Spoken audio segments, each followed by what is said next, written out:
Upbeat, magical music begins. Scene: the Grand Art Museum at night. Moonlight streams through a large window, illuminating famous paintings. Narrator.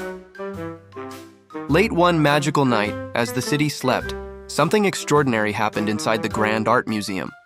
When the moon's silvery rays touched the ancient canvases, the famous paintings began to stir, their painted eyes blinking open for the very first time. An idea sparked in the mind of the most famous resident, the Mona Lisa.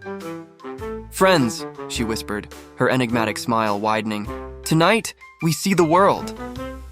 She quickly convinced the other masterpieces to join her for one night of freedom. The plan was brilliant. Van Gogh's swirling Starry Night would paint a shimmering portal onto a blank wall. Edvard Munch's The Scream would act as the alarm system, ready to shriek at the first sign of trouble. And the lovely girl with a pearl earring with her sharp eyes would be the perfect lookout. Their escape, however, was filled with hilarious chaos. The paintings used to a still and silent life struggled with the real world. Mona Lisa couldn't help but strike her famous, mysterious pose for every passing car. The Scream, overwhelmed by the noisy city, kept screaming at everything from a stray cat to a blinking traffic light. And poor Starry Night found that everything around him began to swirl and spin, making it very difficult to walk in a straight line. Their adventure took them all across the city. They stumbled into a pizza place, where Mona Lisa finally broke into a genuine, wide-mouthed smile at the sight of a pepperoni slice.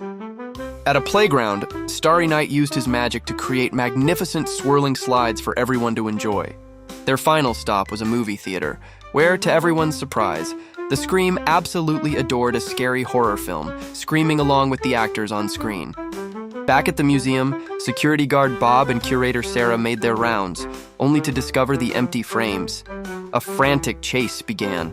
They pursued the runaway art through the city streets, using increasingly ridiculous methods, from a tandem bicycle to a hot dog cart, always just one step behind the masterpieces.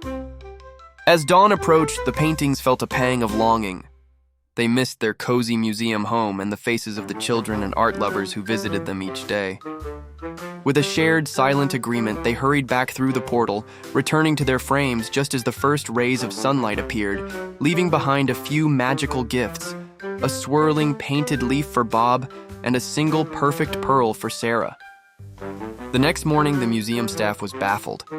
They found mysterious pizza crumbs near Mona Lisa and a single kernel of popcorn by The Scream, never suspecting the wild midnight adventure that had taken place.